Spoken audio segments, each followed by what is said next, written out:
Hi, everybody. I'm Dustin Perry. I am the founder and CEO of Kingfisher Metals. So we are a BC exploration company. We're trying our best to be the best early stage exploration company in BC, and I'm going to outline why I think we're on that pathway. Before I go into where we're at now, I'm going to talk about how we started. So started this company 2019. 2021 we listed on a gold project that we had a big valuation, had a very good IPO, and then market did not like our first couple drill programs. Market today would probably really like those. You know, we on a brand new discovery on a large project in southern BC that nobody had ever drilled on. We hit up to a meter of 73 grams. We drilled 40 meters of 2.9 grams. We broke that 100 gram meter discovery number where nobody had ever drilled. And that 511 square kilometer project is in good standing till 2032 and is sitting on our shelf right now. But 2 years ago, we made a pivot. You know, we founded the company with a group of porphyry copper gold experts with BC experience, and we saw an opportunity to consolidate what is really one of the most premier copper gold locations on earth, the Golden Triangle. We've done 5 deals now in the last 2 years, and we've tied up 850 square kilometers, really built out the team of porphyry experts. We've got key members of the GT Gold team that had the $450 million sale that Robert alluded to. And we've got access to capital. You know, we've been doing early stage exploration through a bear market, and to date, I've raised over $30 million since our IPO to do so. So, you know, we've been able to do good work. We're doing things very systematically. We've got some patient shareholders behind us, and I'm going to get into a bit more on the story here. So the team, obviously the most important part. So, you know, we've steadily been building out our team. Earlier this year, we added our VP Exploration, Tyler Caswell.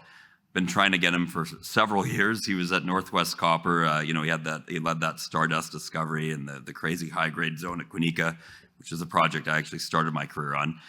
We brought him and his exploration manager over. Gail Febo, she started the company with me. Very well-known porphyry geologist, did her master's degree at KSM Project, which is the largest undeveloped gold deposit in the world. She's a Golden Triangle expert.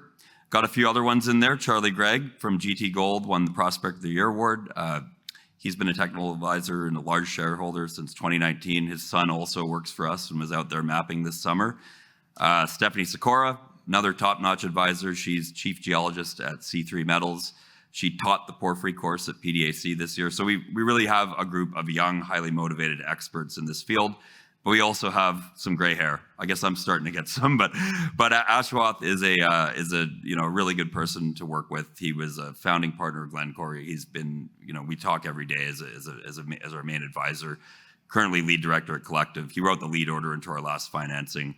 And just to round things out on here, a very key component working anywhere in the world, but particularly in British Columbia, is being on top and doing things progressively on the Indigenous side of things. And Paul Grunder is not Indigenous, but he did formerly run the Tahltan Development Corp, which is the largest Indigenous-owned business in British Columbia.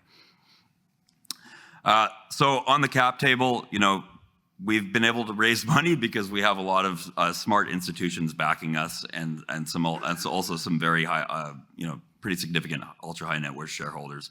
Alex Gubbins, many of you might know him from following Yukon Stories. Larry Childress, Ashwath, and then a number of funds you can see on there. We did raise $11 million in June, and we've spent a good chunk of that. We'll have a few $1 million left at the end of the year, but we did recently complete a 7,600 meter drill program a couple weeks ago. So this is where we sit in the Golden Triangle. You know, this is downtown Golden Triangle. We've got the highway cutting through the eastern part of the project, power line cutting through the eastern part of the project, surrounded by Newmont Tech, Galore Creek, which is Tech Newmont, or you could say Anglo-Tech Newmont. They actually just announced $750 million that will go to Galore and Shaft. So we're in a busy area. You know, people were flying over us every day heading to Tech's ground. It's a big project. Like, how are you going to assess this? Well, we're doing it systematically and focusing on the areas closer to the road for drilling, but doing, you know, large-scale regional programs across this project. The key component is it's contiguous. So we are able to manage our holding costs and maintain a large piece of ground like this going into a big bull market. And we've done the dirty work that the majors won't do. If we make a big discovery here, the value of the company will be amplified by the ground position that we hold. What got us into the region? I recommend you go to our presentation, take a deeper dive on this, but this is a talk that our chief geologist put out at the Society of Economic Geologists conference a few years ago. The key thing here is every porphyry belt around the world, you get these large structures that control the deposits. Vicuña District, which the Lundins made $4 billion off of, that district was just a missing belt. It was basically, you had one of these structures between two well-known districts. They went to an area that had the right prospectivity, but the low exploration maturity. And within the Golden Triangle, the feature that we are on is the least explored, so we believe the most prospective. So big copper anomalies on the project. You can see the footprints of the large deposits out there. What I'm gonna talk about here is how we're doing things differently. You look in the Hank area, and you can see it's actually depressed. There's a little blip of copper there. Now you zoom in and you see a 12-kilometer long stretching from the south end of Hank all the way up to Mary. It's a 12-kilometer long gold anomaly in soil. Those pink areas or orange areas are over 1/4 of a gram. So this is a very significant soil anomaly for BC. But the key is you see the big soil anomaly for gold there, but you didn't see it for copper.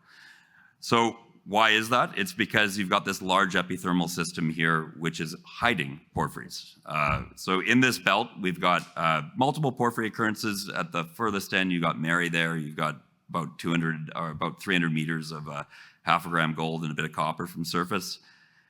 But majority of the work there historically was focused on high-grade, shallow mineralization at Hank. And nobody thought to look for a porphyry underneath it. A previous operator in 2018, or at the same time as GT Gold, went and actually made a nice discovery at Williams just by going across the valley bottom. So what we've been doing here is trying to understand Williams, but also trying to look underneath this epithermal system here, because the scale of an alteration system like this, and just the sheer amount of gold, is pretty unrivaled in a junior's hands in the Golden Triangle. So we've released 1 out of 9 holes. The hole at Williams, it returned 1% copper equivalent over 234 meters within 565 meters of 0.65 copper equivalent. So pretty damn good hole for BC. But what I'm most excited about is the last hole we drilled, hole 11. I touched on 9 holes. That's because we had 2 failed holes. So earlier in the program, we tried to test underneath this epithermal system, and we had a couple of failed holes in a matter of a couple days and decided to move the drill back to Williams. But we finished the season and drilled a 960-meter hole, which we just kept on going past the 600-meter target depth because we found what we've been after. We found a porphyry underneath there. If you look at this slide here, you can see the scale of alteration here with all the gold coming in. You know, this is a huge anomaly. There's a lot of gold intercepts through here, big channel samples. The big question is what is driving this, and now we know there's a porphyry that is driving this. Plenty of material on our website with photos from this area and sections. I'm gonna keep it light and not get too technical here, and I'm gonna finish early.